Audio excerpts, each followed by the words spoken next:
Karma to Christ ministries आपका स्वागत करती है। आइए हम परमेश्वर के वचन पर चर्चा करें। आज का वार्तालाप का शीर्षक है, क्या आपका जुनून मर गया है? आज के बाइबल छंद है प्रकाशित वाक्य अध्याय 2 पद 1 से 5।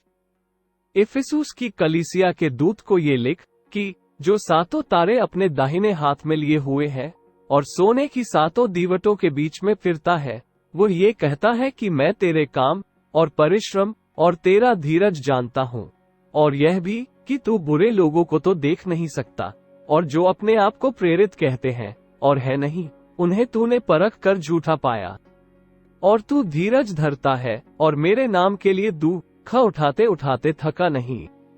पर मुझे तेरे विरुद्ध ये कहना है कि तूने अपना पहला सा प्रेम छोड़ दिया है। सो चेत कर कि तू कहाँ से गिरा है, और मन फिरा और पहले के समान काम कर। और यदि तू मन न फिराएगा तो मैं तेरे पास आकर तेरी दीवट को उस स्थान से हटा दूंगा। हर किसी को प्यार में पड़ने के अपने पहले दिन याद होते हैं। आपने अपने साथी के लिए जबरदस्त जुनून महसूस किया। आपने सोचा था कि आप कितने भाग्यशाली हैं कि वे आपके जीवन में हैं। आप उनकी आवाज सुनने के लिए घंटों फोन पर कैसे बिता देते थे और लगातार उनके साथ नजर आने पर आपको कितना गर्व होता था। हम सभी ने इस तथाकथित हॉलीवुड भावुक प्रेम को जिया है या चाहा है, लेकिन हम में से अधिकांश लोग इन शुरुआती भावनाओं के प्रति उदासीन हो गए हैं और अब उनमें पहले जैसा जुनून नहीं रहा है। ये गलत नहीं हो सकता है जब तक कि एक दूसरे के लिए प्यार दृढ़ है और बढ़ता रहता है, लेकिन व्यक्ति उन चीजों को करना बंद कर देता है जो उसने पहली बार प्यार में पड़ने पर किया था।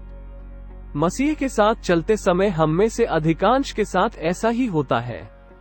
याद रखें, जब आपने पहली बार पाप से मुक्ति महसूस की थी और पूरी तरह से उसके प्रेम से घिरे थे, आप अपनी बाइबल पढ़ने या ईसाई धर्मोपदेश देखने और सुनने में घंटों कैसे व्यतीत करेंगे?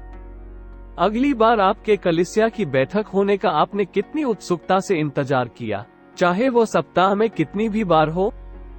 क्या आप उन रातों को भूल गए हैं जब मसीह आपको जगाएंगे और आपके दिल से बात करेंगे, और इससे पहले कि आप ये जान सके काम पर जाने का समय हो गया था? आखिरी बार कब आप आराधना के दौरान फूट फूट कर रोने लगे थे? आपको इसकी परवाह नहीं थी कि आसपास कौन है? रहस्योद्घाटन की पुस्तक में मसीह इस भावुक पिल्ला प्रेम या पहले प्यार के बारे में जानता है, जैसा कि वह इसे संदर्भित करता है।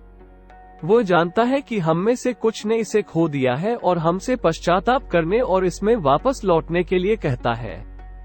वह हमसे उन्हीं चीजों की ओर लौटने के लिए कहता है जो हमने क्रूस पर उसके बलिदान और उसके प्रेम को हल्के में लेने से पहले की थी। यदि आप इस परिच्छेद में पढ़ते हैं तो जिस कलीसिया से वह बात कर रहा है वह पाप में नहीं था।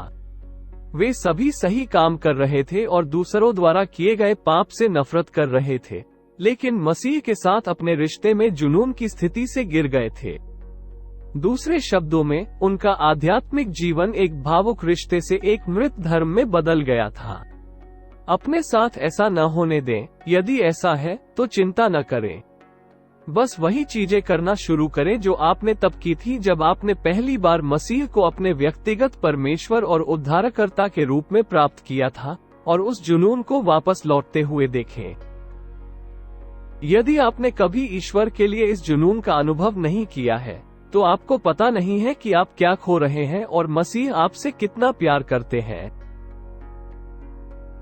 आइए प्रार्थना करते हैं।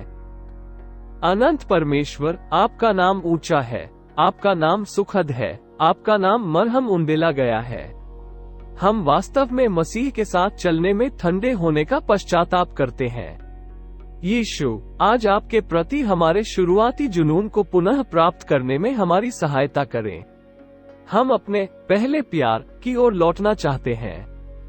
हमें वो जुनून दीजिए जो शुरुआत में हमारे आसपास खोई हुई आत्माओं के लिए था, वचन सुनने और प्रचार करने के लिए था, मसीह में भाइयों और बहनों के साथ संगति के लिए था, जो समय हमने आराधना में बिताया था, और टूटे हुए समय के लिए था। ऐसा महसूस हुआ जैसे हम आपसे और अधिक चाहते हैं। हमें बुद्धि दीजिए कि हम जो कुछ काम कर रहे हैं उनमें से कुछ को छोड़ दें, भले ही वे कलीसिया के लिए हों और आपको यीशु को फिर से खोजने के लिए आवश्यक समय पर ध्यान केंद्रित करें। हमारी मदद करो पवित्र आत्मा, हमारी आत्मा तुम्हें पुकारती है।